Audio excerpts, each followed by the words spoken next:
Hello बच्चों, कैसे हैं आप सभी। सब बहुत बढ़िया। हाँ, सब बहुत बढ़िया, बहुत सुंदर, बहुत बढ़िया।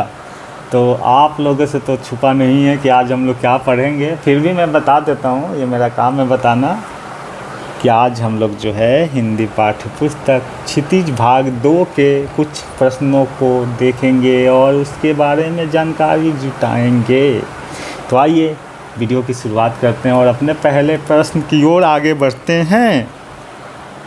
तो हमारा पहला प्रश्न जो है वो है मेघ आए कविता के कवि कौन हैं। पहला ही प्रश्न है, कितना आसान और कितना बढ़िया। मेघ आए कविता के कवि कौन हैं।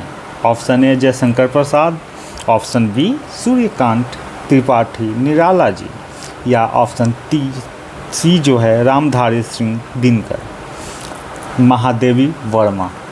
ये चारों में से कौन सा ऑप्शन होगा। तो हमारा जो ऑप्शन है ऑप्शन बी होगा, सूर्यकांत त्रिपाठी निराला जी इस कविता के क्या हैं, कवि हैं।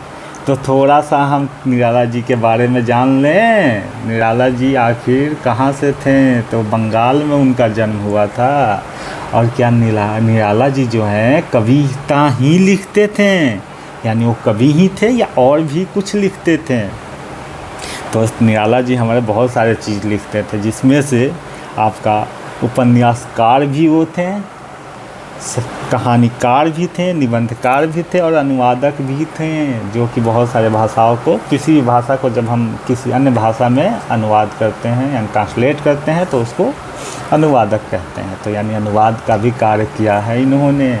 ठीक। और यदि देखा जाए तो निराला जी किस युग के कवि रहे हैं, ये भी तो दिमाग में ख्याल आएगा ना, क्योंकि हिंदी साहित्य बहुत सारे युगों में बटा हुआ है। आदिकाल, भक्तिकाल, रीतिकाल, फिर आपका आधुनिक काल। तो निराला जी हमारे आधुनिक काल के रहे हैं। और आधुनिक काल में भी बहुत सारे काल हैं, लेकिन हम लोग सिर्फ इतना जानें कि निराला जी आधुनिक काल के छायावादी कवियों में से एक हैं, यानी कि छायावादी कवि हैं। ठीक। अगर हम देखें तो कविता में मुख्य रूप से, या किसी भी उनके उपन्यासकार हो गया या उपन्यास हो गया, कहानी हो गया, इन सब में वो मुख्य रूप से किन चीज़ों को उजागर करते हैं, किन चीज़ों पर सर्वाधिक उनका फोकस होता है। तो हम यहाँ देखते हैं कि वो प्रकृति के चित्रण के बारे में बात करते हैं, फिर वो मानवीय संवेदनाएं के बारे में बात करते हैं, यानी कि मानव के प्रति हमारी क्या संवेदना होनी चाहिए। और सबसे लास्ट और सबसे बढ़िया जो कि आप लोग में भी पाया जाता है वो है विद्रोही चेतना। ठीक, विद्रोह कर देना। तो ये हमारे निराला जी के छोटा सा कुछ जानकारी है। अब हम कविता के बारे में बात करते हैं, जो कि मेघ आए कविता है। तो मेघ आए कविता जो है, मेघों के आगमन से हमारे देश में या लोगों पे या किसानों पे क्या उसका प्रभाव पड़ता है, इसके बारे में बात की गई है। और बताया गया है कि मेघ सिर्फ जल का ही स्रोत नहीं है, बल्कि क्या है, तो मेघ आशा, आनंद और उम्मीद का भी एक क्या है, किरण है, प्रतीक है। क्योंकि मेघ जब आता है तो क्या होता है, सूखी हुई धरती हरियाली से भर जाती है, प्रकृति झूम उठते हैं और किसान भी खुश हो जाते हैं। क्यों? क्योंकि किसान किस पे आधारित होते हैं, कृषि पद्धति पे आधारित होते हैं ना। तो जब कृषि पद्धति पे आधारित होते हैं और कृषि के लिए सर्वाधिक उसमें प्रमुख अगर किसी तत्व को देखा जाए तो वह सिंचाई। अगर समय पर वर्षा हो जाए या मेघ आ जाए तो किसान बहुत ज़्यादा खुश होते हैं। ठीक। और यही इन्होंने इस कविता के माध्यम से बताया है। तो हमारा इस कविता का जो है कवि जो हैं वो निराला जी हैं। आगे के प्रश्न, सूरदास किस भक्ति आंदोलन से जुड़े कवि थे। तब यहाँ पे पूछा जा रहा है कि सूरदास जी जो थे किस भक्ति के परंपरा से आते थे, निर्गुण भक्ति धारा से, सूफी आंदोलन से, या सगुण भक्ति से, या वेदांत दर्शन से, किससे जुड़े हुए थे आखिरकार।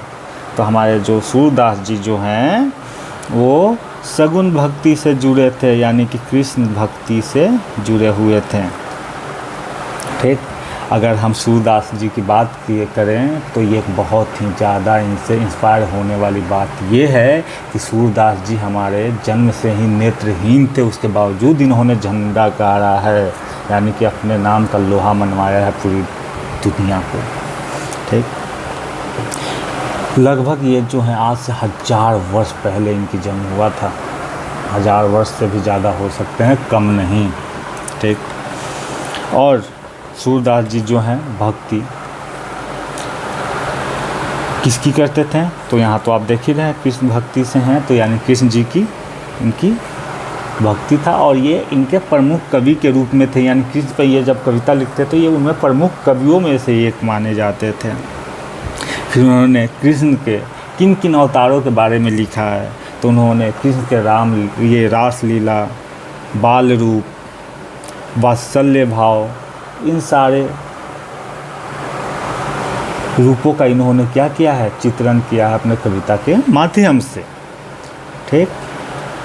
तो ये इसका हमारा आंसर हो जाएगा ऑप्शन सी। सगुण भक्ति धारा से जुड़े हुए सूरदास जी हमारे कवि हैं।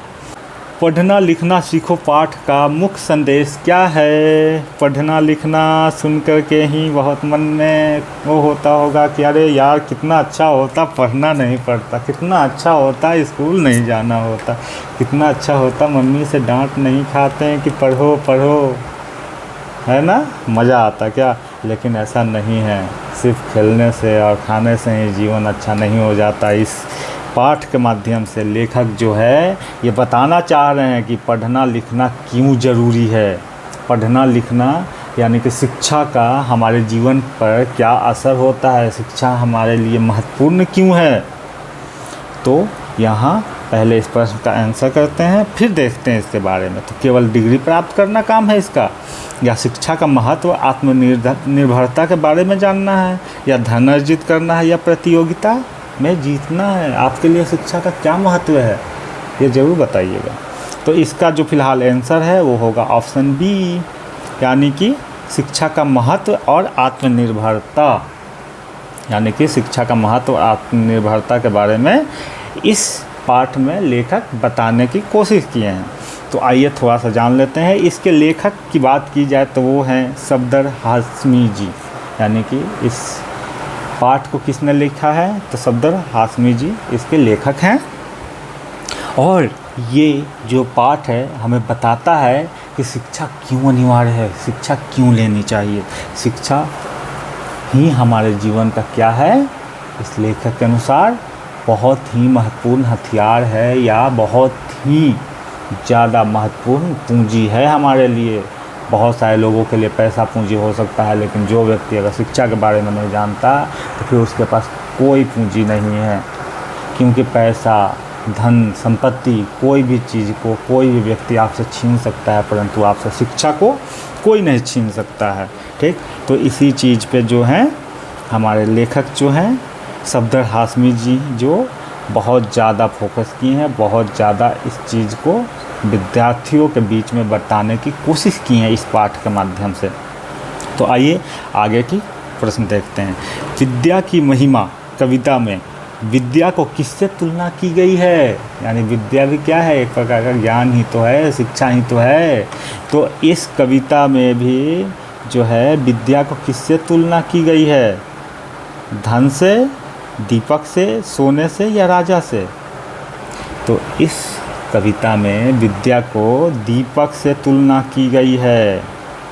क्यों, ज्ञान को दीपक से क्यों तुलना की गई है, जैसे कि हम लोग अभी पिछले प्रश्न में देखा ना कि वहाँ पे सफदर हाशमी जी जो हैं बता रहे हैं कि अगर सबसे महत्वपूर्ण कोई पूंजी है, कोई संपत्ति है, तो वो शिक्षा ही है। शिक्षा से बड़ा कोई पूंजी नहीं है। उसी प्रकार इस कविता में भी जो है इसके कवि ये बताने की कोशिश कर रहे हैं कि विद्या जो है यानी शिक्षा जो है अमर पूंजी है, यानी कि आपसे कोई नहीं छीन सकता, आपसे कोई नहीं लूट सकता। आपका पूरा धन भी आपसे लूट लिया जाए और आपके पास शिक्षा है, ज्ञान है, तो आप फिर से खुद को खड़ा कर सकते हैं, फिर से आप खुद को बना सकते हैं। ठीक। तो इसको सच्चा धन, संपत्ति या ज्ञान के अंधकार को मिटाने वाला कहा गया है। इस कवि में कवि जो हैं बता रहे हैं कि जो शिक्षा जो है वो क्या है, सच्चा धन है। ठीक। और ये जो है अंधकार को मिटाता है, यानी अंधकार बोले तो कि रोशनी करता है, नहीं, ये ज्ञान रूपी जो अंधकार होता है ना, यानी कि जिसके पास ज्ञान नहीं है और खुद में अहम की भाव है, मैं ही, या वैसा कार्य जो नहीं करना चाहिए, उन सभी चीज़ों के बारे में शिक्षा क्या करता है, हमें बताता है, हमें सिखाता है कि हमें अपने अंदर को अहंकार को मिटा करके आगे कार्य करना चाहिए। इस पर कबीर जी भी बहुत अच्छे बात लिखे हैं, उनकी बात फिर कभी करेंगे। ठीक, ये जो है कविता शिक्षा पर आधारित है। ठीक, ये भी शिक्षा के महत्व को उजागर करता है, इसलिए विद्या को दीपक से तुलना की गई है। दीपक कैसे सबके जीवन में रोशनी करता है, वैसे ही शिक्षा भी हमारे जीवन संस्कार को मिटा करके रोशनी करता है। ठीक, आगे के प्रश्न देखते हैं। तो भारत माता, कविता में कवि ने भारत को किस रूप में चित्रित किया है, यानी भारत माता जो कविता है, इसमें कवि किस रूप में भारत को चित्रित कर रहा है, यानी कि जो हमारा देश है, जो भारत देश है, उसको किस रूप में चित्रित किया, यानी किस रूप से तुलना कर रहे हैं। तो इस कवि के जो कविता का जो कवि हैं वो हैं हमारे सुमित्रा नंदन पंत जी, जो हैं वो भारत को माता के रूप में क्या किए हैं, संबोधित किए हैं, यानी भारत को माता की दर्जा दिए हैं इन्होंने। और इन्होंने इस कविता के माध्यम से जो है देशभक्ति जगाने की कार्य किया है।